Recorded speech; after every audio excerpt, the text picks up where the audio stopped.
बहुत स्वागत आपका महारो राजस्थान में। मैं हूं आपके साथ श्रुति श्रीवास्तव। बुलेटिन की शुरुआत करते हुए बताते चले कि प्रधानमंत्री नरेंद्र मोदी ने अहमदाबाद के रानिप में अपना वोट डाल दिया है। केंद्रीय गृह मंत्री अमित शाह ने रानिप स्थित निशान स्कूल पहुंचने पर पीएम मोदी का भव्य स्वागत किया। पीएम मोदी को देखने के लिए काफी संख्या में लोग मौजूद रहे, तस्वीरों में भी साफ नजर आ रहा है। इस मौके पर पीएम मोदी ने हाथ हिलाकर लोगों का अभिवादन स्वीकार किया। पीएम मोदी ने अहमदाबाद रानिप स्थित स्कूल में वोट डालने के बाद कहा कि तीसरे चरण के लिए मतदान हो रहा है।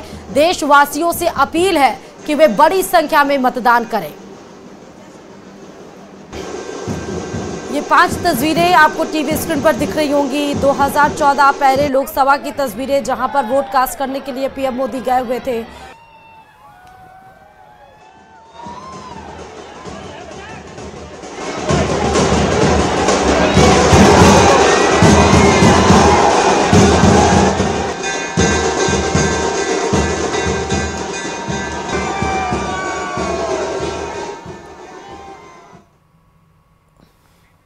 2017 की ये तस्वीर आपको दिखा रहे हैं, जहां पर प्रधानमंत्री नरेंद्र मोदी ने फिर अपने वोट कास्ट किए। गुजरात विधानसभा की वो तस्वीरें हैं। फिर उसके बाद 2017 के बाद लोकसभा की बारी आ गई, दूसरे लोकसभा के दूसरे कार्यकाल के प्रधानमंत्री की, जहां पर वो पीएम के तौर पर उभरे 2019 की। अब वोट डालने के लिए पहले तो हमने आपको प्रधानमंत्री नरेंद्र मोदी की तस्वीरें दिखाई थी। अब गृह मंत्री अमित शाह के मतदान केंद्र के बाहर की तस्वीरें आप देख सकते हैं। वोट डालने के लिए पहुंचे हैं केंद्रीय गृह मंत्री अमित शाह। 11 राज्यों की 93 सीटों पर आज लगातार मतदान जारी है। सुबह 7 बजे से ही तीसरे चरण का मतदान की प्रक्रिया शुरू हो चुकी है। इस क्रम में जहां प्रधानमंत्री नरेंद्र मोदी ने अपने मताधिकार का प्रयोग करके वोट कास्ट कर दिया है, तो वहीं गृह मंत्री अमित शाह उनके स्वागत के लिए रुके हुए थे, ठहरे हुए थे।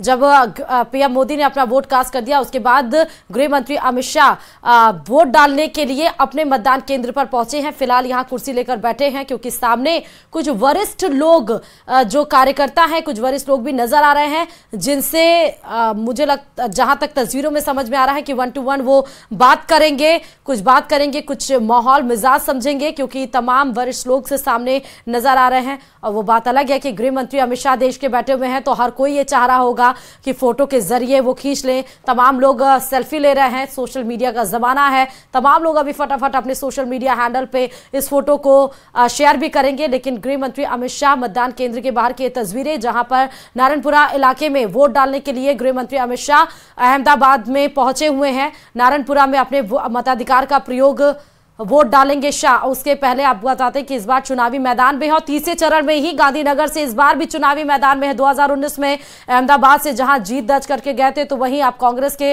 और आप गठबंधन की तरफ से भी प्रत्याशी मैदान में है। लेकिन इस बार गांधीनगर में से अपने किस्मत को आजमा रहे हैं गृह मंत्री अमित शाह। अहमदाबाद के नारायणपुरा में वोट कास्ट करने के लिए पहुंचे हैं। मतदान केंद्र के बाहर की सीधे तस्वीरें आपको न्यूज 18 राजस्थान दिखा रहा है। लाइव तस्वीरें ये आपको दिखा रहा है। एक तरफ कुर्सी लेकर जहां मतदान केंद्र के बाहर तमाम लोग मौजूद हैं, तमाम वरिष्ठ नागरिक वहां पर मौजूद हैं अहमदाबाद गुजरात के, तो वहीं कार्यकर्ता भी इसमें सम्मिलित हैं। वहीं पर आपको गृह मंत्री अमित शाह कुर्सी पर बैठे हुए नजर आ रहे हैं। सीधी ये तस्वीरें गुजरात के अहमदाबाद से आपको दिखा रहे हैं। नारायणपुरा इलाके में शाह अभी जब वोट डालने के लिए जाएंगे, तो वो भी तस्वीरें सबसे पहले आपको न्यूज 18 राजस्थान दिखाएगा। मतदान केंद्र के अंदर की वो तस्वीरें दिखाएंगे, और मतदान केंद्र के बाहर जब वोट कास्ट करके गृह मंत्री अमित शाह निकलेंगे, तो वो भी तस्वीरें दिखाएंगे। अब ये देखिए, अपने चेयर को यानी कि कुर्सी को छोड़ते हुए और सबका अभिवादन स्वीकार करते हुए गृह मंत्री अमित शाह मतदान केंद्र के बाहर चल रहे हैं। तमाम जो कार्यकर्ता हैं उनसे सेल्फी लेने की जो कोशिश कर रहे थे, किसी को मना नहीं करते हुए, यानी कि किसी को ना नुकुर नहीं करते हुए गृह मंत्री अमित शाह थोड़ा देर ठहरते हुए और फोटो खींचते हुए आगे बढ़ रहे हैं, और मतदान केंद्र की तरफ जाते हुए आपको नजर आ रहे हैं गृह मंत्री अमित शाह, जो कि बीजेपी के चाणक्य कहे जाते हैं। इन्हीं के नेतृत्व में 2014-2019 में बीजेपी ने बम्पर जीत, क्लीन स्वीप किया, और उसके बाद अपनी सरकार बनाई बीजेपी की। 2 टर्म पीएम मोदी रिपीट किए बतौर नरेंद्र मोदी रिपीट किए बतौर देश के प्रधानमंत्री के तौर पर, और तीसरे टर्म की बारी के लिए इस बार बीजेपी ने टारगेट कुछ ज्यादा ही बड़ा रखा है। और बीजेपी के चाणक्य कहे जाने वाले गृह मंत्री अमित शाह तीसरे चरण में गांधीनगर से जहां प्रत्याशी के तौर पर चुनावी मैदान में है, तो वहीं नारायणपुरा के बाहर की मतदान केंद्र के बाहर की ये तस्वीरें आपको दिखा रहा है न्यूज 18 राजस्थान, जहां पर अभिवादन स्वीकार करते हुए उन तमाम लोगों का, उन तमाम गुजराती जनता का जो गृह मंत्री को अपने बीच में देख रहा है, और साथ ही गृह मंत्री का अभिवादन और तमाम वो जो कार्यकर्ता हैं, तमाम वो जो लोग हैं, उनको उनका आशीर्वाद लेते हुए तमाम वरिष्ठ लोग आपको इस तस्वीरों के माध्यम से दिख रहे होंगे जो देखने के लिए आए हैं।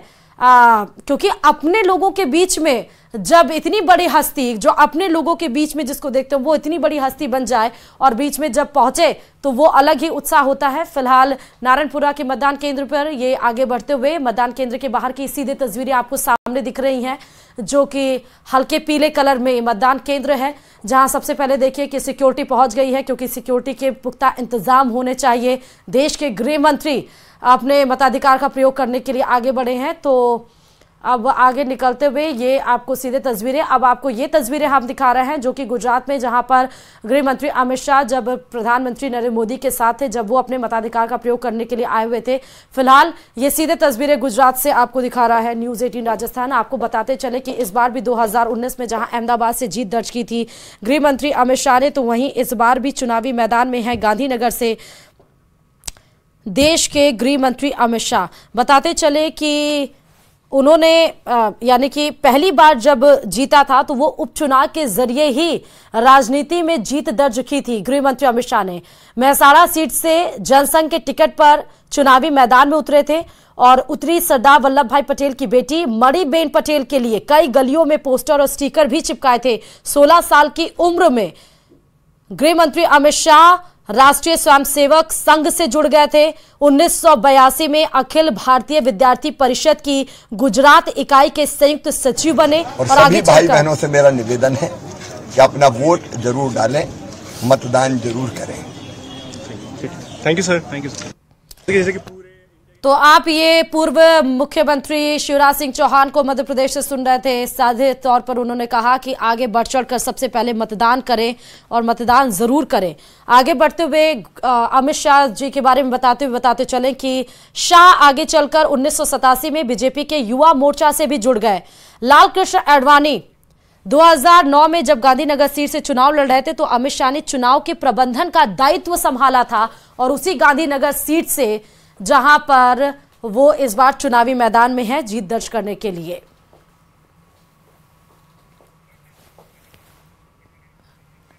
दो तस्वीरें आपको दिखा रहे हैं। पहले तो गृह मंत्री अमित शाह की आप तस्वीरें देखिए, और दूसरी तस्वीरें प्रधानमंत्री नरेंद्र मोदी की अभिवादन स्वीकार करते हुए तमाम वो लोग आप देखिए, तमाम वरिष्ठ महिलाएं वहां मौजूद है। वो प्रधानमंत्री नरेंद्र मोदी से हैंडशेक करना चाह रही हैं।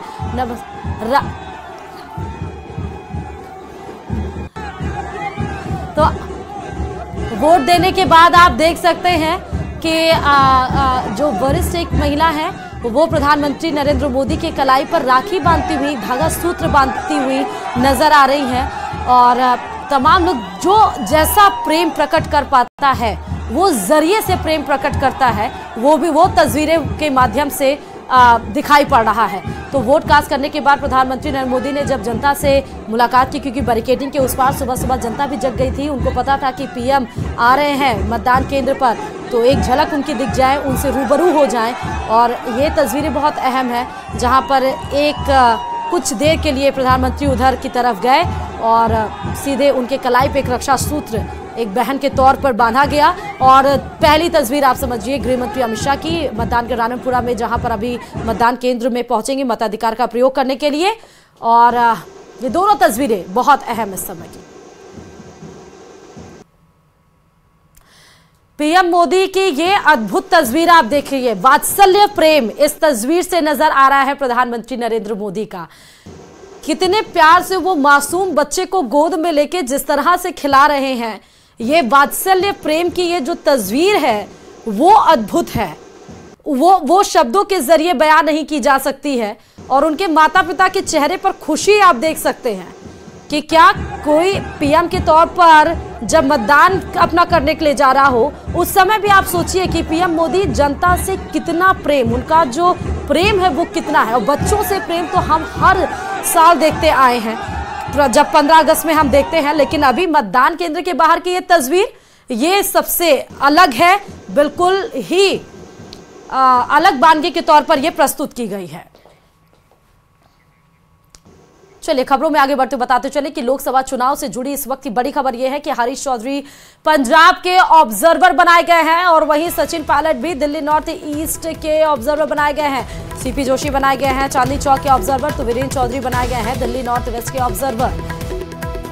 तो बता दें, सीपी जोशी चांदनी चौक के ऑब्जर्वर बनाए गए हैं, वीरेंद्र चौधरी बनाए गए हैं दिल्ली नॉर्थ वेस्ट के ऑब्जर्वर के तौर पर जिम्मेदारियां संभाली दी गई हैं। और इंडिया कांग्रेस कमेटी की ये आपको हम जो प्रेस रिलीज है वो भी एक तस्वीरों के माध्यम से दिखा रहे हैं। केसी वेणुगोपाल ने ये प्रेस रिलीज की है जिसमें तमाम जो कांग्रेस के नेता हैं, कांग्रेस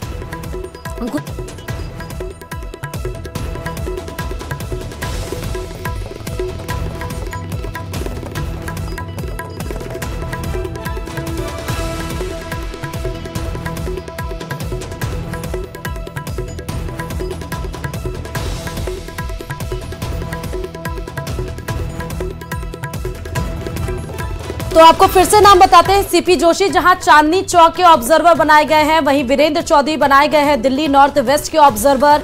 आप भी देख सकते हैं सचिन पायलट को दिल्ली नॉर्थ ईस्ट का ऑब्जर्वर बनाया गया है, हरीश चौधरी बनाए गए पंजाब के ऑब्जर्वर। आपको ये बता दें कि तीनों लोगों को बड़ी जिम्मेदारी दी गई है क्योंकि दिल्ली में जोर का झटका लगा है। आप और कांग्रेस के साथ गठबंधन है 3 सीटों पर जहां कांग्रेस लड़ रही है, तो वहीं ऑब्जर्वर के तौर पर राजस्थान के नेताओं को भी जिम्मेदारी संभाली गई है कि वहां पर जाके माहौल साधने की कोशिश की जाए और पक्ष में वोट की अपील की जाए।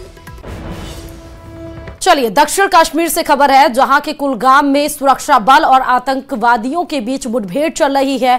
कुलगाम के रेडवानी इलाके में 2 आतंकियों के छिपे होने का दावा किया जा रहा है। सुरक्षा बल ने पूरे इलाके की घेरेबंदी कर रखी है, सर्च ऑपरेशन लगातार जारी है।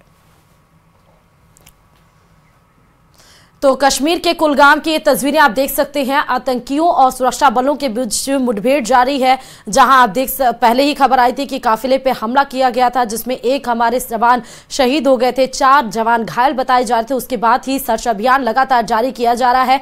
इस बीच में ये तस्वीरें भी हैं क्योंकि आतंकियों के छिपे होने की खबर मिली है। वहीं जम्मू कश्मीर के पुंछ में 4 मई को वायुसेना के काफिले पर हुए आतंकी हमले के बाद सुरक्षा व्यवस्था कड़ी कर दी गई। पुंछ में नेशनल हाईवे पर बैरिकेडिंग कर गाड़ियों की तलाशी लगातार ली जा रही है। इससे पहले सोमवार को सेना ने 2 आतंकवादियों के स्केच जारी किए और जानकारी देने वाले को 20 लाख का इनाम देने का ऐलान किया। 4 मई को पुंछ जिले में भारतीय वायुसेना के वाहन पर हमला हुआ था जिसमें 5 जवान घायल हो गए थे, बाद में 1 जवान शहीद हो गए थे। उसके बाद लगातार बड़े पैमाने पर आतंकियों की धरपकड़ के लिए ऑपरेशन चल रहा है।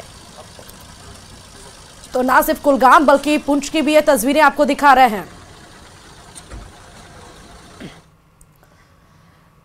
और इस बीच पुंछ हमले पर नेशनल कॉन्फ्रेंस के नेता उमर अब्दुल्ला का विवादास्पद बयान भी सामने आ गया। उन्होंने दावा किया कि जम्मू कश्मीर में सुरक्षा के हालात ठीक नहीं है और भारत को पाकिस्तान से बातचीत करनी चाहिए।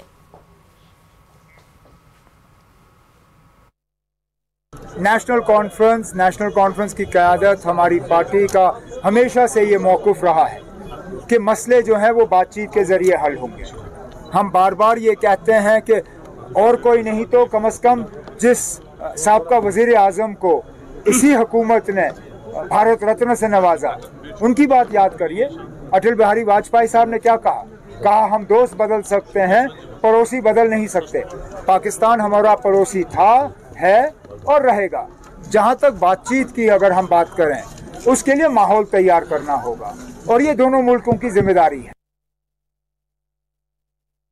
चलिए, बीकानेर से बड़ी खबर यह है कि छत्तीसगढ़ जमीन आवंटन घोटाले का यह पूरा मामला है, जहां पर एक तहसीलदार, नायब तहसीलदार को निलंबित कर दिया गया है। 6125 बीघा भूमि का फर्जी आवंटन किया गया था, जिसमें बड़ा एक्शन लेते हुए एक तहसीलदार और नायब तहसीलदार को निलंबित किया गया। तहसीलदार कुलदीप कस्बा और नायब तहसीलदार राजेश शर्मा को निलंबित किया गया। राजस्व बोर्ड अजमेर ने इनको निलंबन किया है। जिला कलेक्टर नम्रता वृष्णी ने बोर्ड की चार्जशीट तैयार की थी और दोनों वर्तमान जिले से बाहर पदस्थापित है। दोनों के खिलाफ पुलिस में मामला भी दर्ज है। कुलदीप वर्तमान में श्री गंगानगर के सादुल शहर में तहसीलदार है, तो वहीं राजेश शर्मा राजियासर में नायब तहसीलदार है। घोटाले के समय दोनों छत्तीसगढ़ में पदस्थापित थे। तो 6125 जमीन आवंटन का घपला किया गया है, जिसमें नायब तहसीलदार और तहसीलदार को अब निलंबित कर दिया गया है। जिला कलेक्टर नम्रता वृषीण ने बोर्ड की जो पूरी चार्जशीट थी वो तैयार की है। दोनों अगर हम प्रेजेंट स्टेटस बताएं तो छत्तीसगढ़ में पदस्थापित है। विक्रम हमारे संवाददाता इस खबर पर जुड़े हुए हैं। जमीन आवंटन घोटाले में बड़ा एक्शन विक्रम लिया गया है, क्या जानकारी देंगे? देखिए, निश्चित रूप से ये बहुत ही बड़ा एक घोटाला है बीकानेर का, और इसमें जो है बड़े पैमाने पर तहसीलदार और अन्य कर्मचारियों ने मिली भगत करते हुए हजारों बीघा जो जमीन है वो फर्जी आवंटन किया था।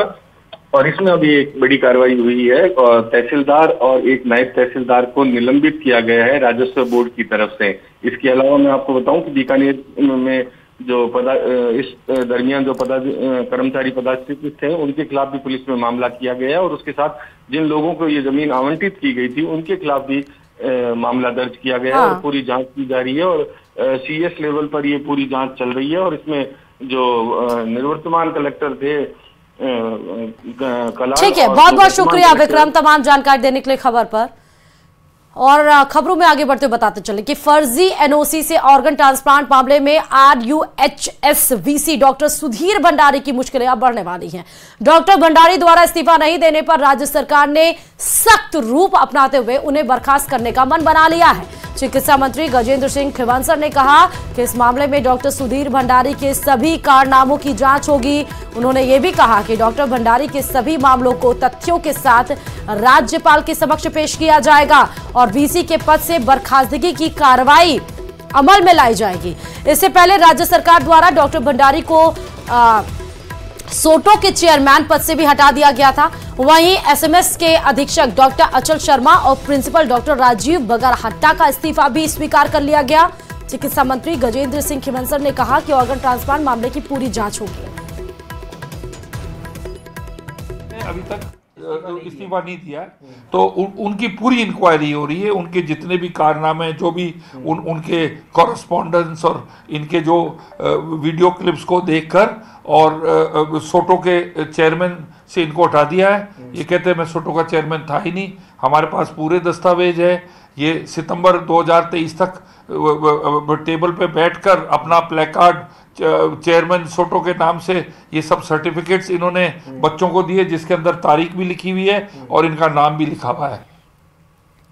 और चिलचिलाती गर्मी, पानी की कीमत कोई भी समझ सकता है, लेकिन इन दिनों पाली के लोग पानी की कमी के चलने से परेशान हैं। लोगों का कहना है कि पानी कई कई दिन में आता है, जिसके चलते लोगों को भारी परेशानी का सामना करना पड़ता है। देखिए रिपोर्ट। नहीं आवे रही हो सा हाथ नो एक दिन आवे रही है, तो पानी के लिए हमारे पूरी समस्या है।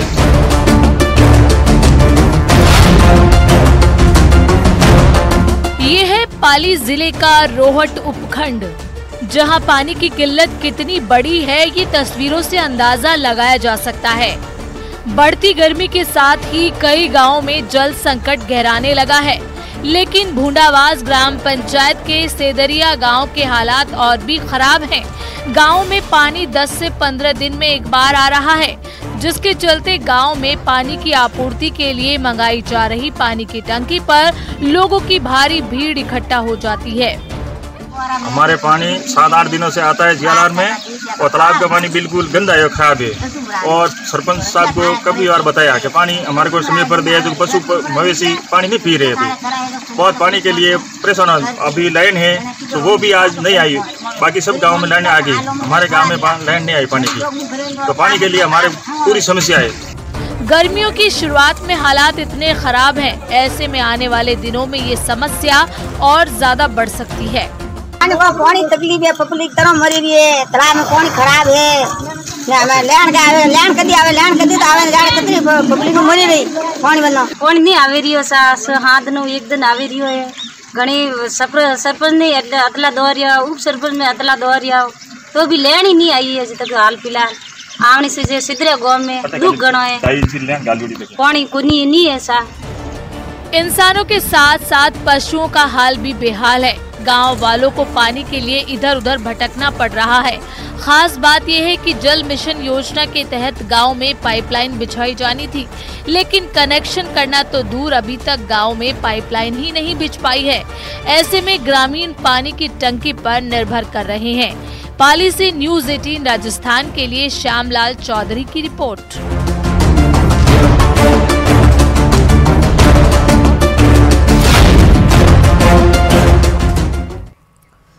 चलिए अब खबरों में आगे बढ़ते हुए भिलवाड़ा से आपको बात बताते चले, जहां भिलवाड़ा के मानरगढ़ पूर्व विधायक विवेक धाकड़ के आत्महत्या की गुत्थी अब और उलझती जा रही है।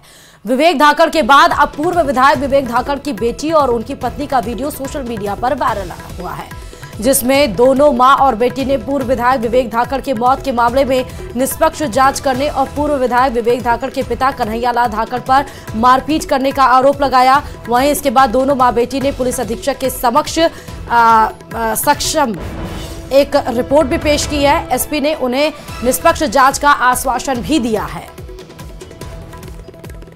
एक माह पहले पूर्व विधायक विवेक धाकड़ का वो सुसाइड किया था, वो भूखे हुए लटके पाए गए थे। उसके बाद में फिर हमने हमारा दर्ज करके उसकी जांच करी थी। उस जांच का सिलसिला भी उनकी जांच जारी है और कल इनका आपस में कुछ काशनी होगी, क्योंकि आप वीडियो वगैरह जारी हुआ इसकी तो मुझे कोई जानकारी है नहीं। चलिए अब बात कोटा की कर लेते हैं। कोटा की दिगोद इलाके में केमिकल प्लांट के लिए करोड़ों रुपए में जमीन का सौदा कर साईं के नाम पर 40 लाख रुपए की ठगी की वारदात को अंजाम देने का मामला सामने आया है। पुलिस ने इस मामले में अंतर्राज्यीय ठग गिरोह का भांडाफोड़ 3 आरोपियों को गिरफ्तार कर लिया है। आरोपी नवाब अली अंतर्राज्यीय ठग गिरोह का शातिर ठग है। आरोपी प्रदेश में इस तरह की हैं। राजेंद्र मीणा ने इस मामले में रिपोर्ट दर्ज कार्रवाई की थी और आरोपियों ने 25 बीघा जमीन चिन्हित की और 5 करोड़ में सौदा तय किया। राजेंद्र मीणा से साईं के नाम पर एग्रीमेंट करवाने के लिए 40 लाख रुपए की मांग की गई। मोटा मुनाफा के चक्कर में प्रॉपर्टी डीलर राजेंद्र मीणा फंस गया और ठगी का शिकार हो गया। पूर्व दिगोद थाना एरिया में एक फर्जी कंपनी का लालच देकर लोगों से और उनको उनकी ज़मीन काफ़ी महंगी रेट पर ख़रीदने का और उसमें उनको बीच में कमीशन देने की बात को लेकर इस तरह का एक मुकदमा दर्ज हुआ था। यहाँ 2 लोकल जो सुल्तानपुर के रहने वाले हैं, गुरमीत और बेद सिंह, उनको संपर्क किया और उसमें राजेंद्र मीणा करके जो दिगोद निवासी हैं उनको कहा कि हम इनकी ज़मीन को खरीद लेंगे, तुम बीच में कमीशन तुम्हें मिल जाएगा। इसका लालच दिया और इससे करीब 30 लाख रुपया इन्होंने ले लिया। पूर्व दिगोद हाड़ौती में 40 लाख रुपए की ठगी की वारदात को अंजाम देने का एक नया ट्रेंड सामने आया। केमिकल प्लांट के नाम पर 5 करोड़ रुपए में एक ज़मीन का सौदा किया और साई के नाम पर 40 लाख रुपए की ठगी की वारदात को अंजाम देकर बदमाश मौके से फरार हो गए। हालांकि पुलिस ने आरोपियों को गिरफ्तार कर लिया, लेकिन 40 लाख रुपए की रिकवरी करना पुलिस के लिए भी एक बड़ी चुनौती बना हुआ है। आरोपी ने नाम बदल कर अपने साथियों के साथ मिलकर प्रदेश के कई और शहरों में भी इस तरह की ठगी की वारदात को अंजाम दिया। फिलहाल कोटा पुलिस पूरे मामले की जांच कर रही है। कोटा से न्यूज़ 18 राजस्थान के लिए ओम प्रकाश मारू। चलिए तमाम खबरों के साथ इस बुलेटिन में फिलहाल इतना ही। और खबरों के लिए देखते रहिए न्यूज़ 18 राजस्थान।